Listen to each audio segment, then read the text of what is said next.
Okay. Based on Super Bowl 54, ladies and gentlemen, coming to a theater near you. Now You Can See Me. Okay. This is based on the incredible true story of the Chiefs' rise to championship in Super Bowl 54. Now You Can See Me has everything you'd want in a blockbuster movie. Since we've already got the poster and the pitch ready, let's go on and we got to cast this thing, Nate. All right. You know what? Well, listen, I wanted to cast a lead role in this, the character of Patrick Mahomes.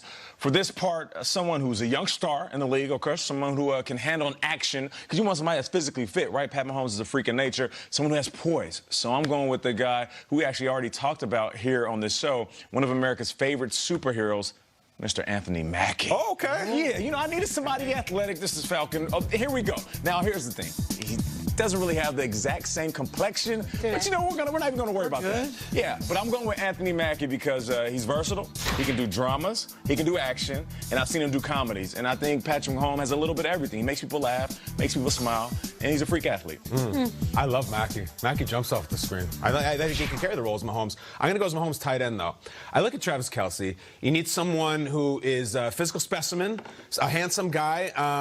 And Nate, help me with this. Travis Kelce has what you call it, like a flavor? Yeah, he has like a white chocolate flavor. There's certain stereotypes that he doesn't have. What's a white chocolate flavor? I don't know. It's kind of like Jason Williams, if you will. The basketball player. A little bit extra sauce, a little bit of extra flavor, a little bit of more of a rhythm in the step. Thank you, Nate. Okay, thanks, Nate. And we also know Travis Kelce can dance really well. So like, give me Channing Tatum. Give me Channing Tatum as Kelce. He can handle the comedy. He can handle the action. He's got a little beard there. We certainly know Tatum can. His hips don't lie either, friends. We know he can move, and I think he can do everything as Travis Kelce. I'm here for it. I think we got Anthony Mackie and Channing Tatum. I like that. I think we're off and running. I bet you they get mistaken for each other at Starbucks and stuff. You think so? 100%.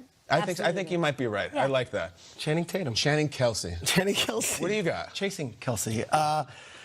I got to speak with Jimmy Garoppolo before the game, and I have spoken with Jimmy a bunch, and I'm talking with him, and he's speaking words. And do you have fresh breath? And yet I'm looking in his eyes, and I'm thinking, man, you are good looking. You are a handsome man, and he's speaking. You want to talk? Hey, name a better duo, guys.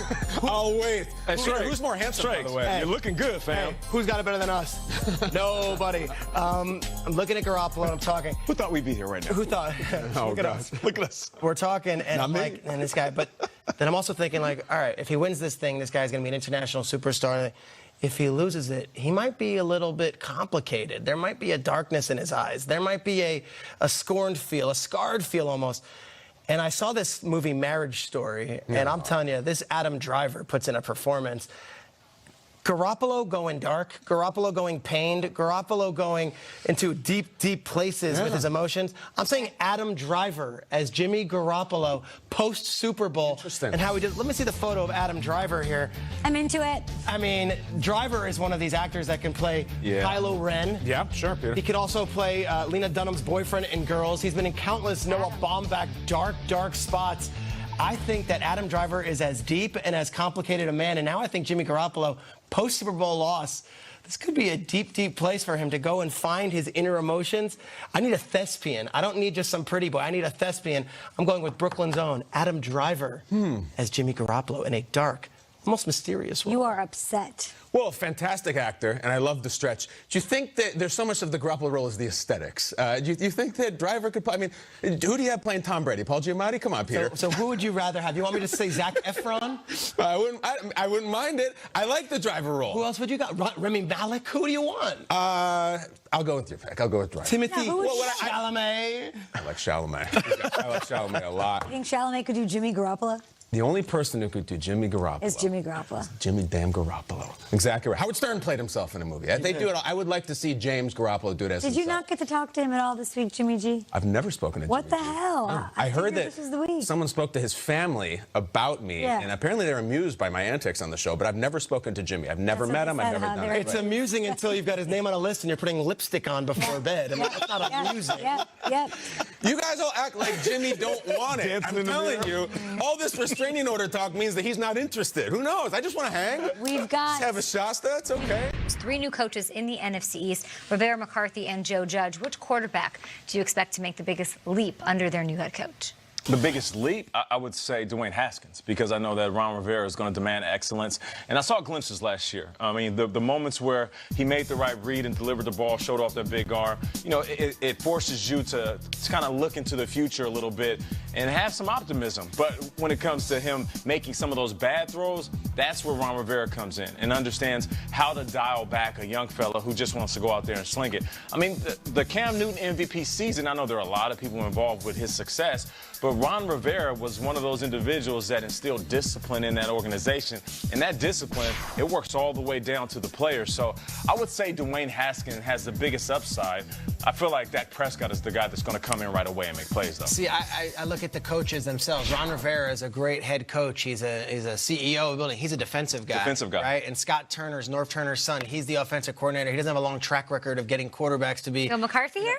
I'm going to say Mike McCarthy. You're coming from a quarterback guy who's coming in. It's a fresh new blood for Dak Prescott, who's only known Jason Garrett as his head coach and has been through Kellen Moore and Scott Linehan, which is kind of the same offense. McCarthy brings a whole other bag of tricks with a whole different coaching staff.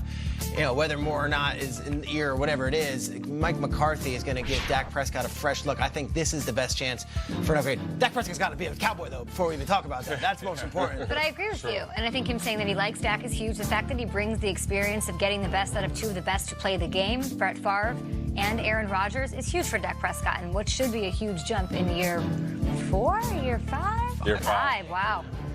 Yeah, I'm with you, Shregs. I like McCarthy and Dak, if Dak comes back. I mean, I really like Daniel Jones and, you know, some of the throws that he can make and having Saquon back there, but I just think Mike McCarthy, you know, having Aaron Rodgers and Brett Favre, and he can make Dak take that next step and, you know, maybe be in that top tier where Dak wants to get paid. One of the more fascinating guys in this whole conversation is Jason Garrett. He's going to be the offensive coordinator for the New York Giants with Daniel Jones. And Joe Judge is a wide receivers coach, special teams guy. He's not exactly a quarterback guru. Yeah. Jason Garrett might be the most important person on that New York Giants staff if they're going to get their quarterback to get regarded. And to think about, Jason Garrett is now the number 2 in New York after all those years being number 1 with the Star in Dallas. That's the most fascinating dynamic. I mean, just think about, you know, what has happened in the NFC East. Joe Judge. I mean, what about him and his experience? I mean, you know, I think that's the biggest question mark. What's going to happen when the New York Giants step on the field? Is it going to be the Saquon show and teams just have to come in and stop Saquon?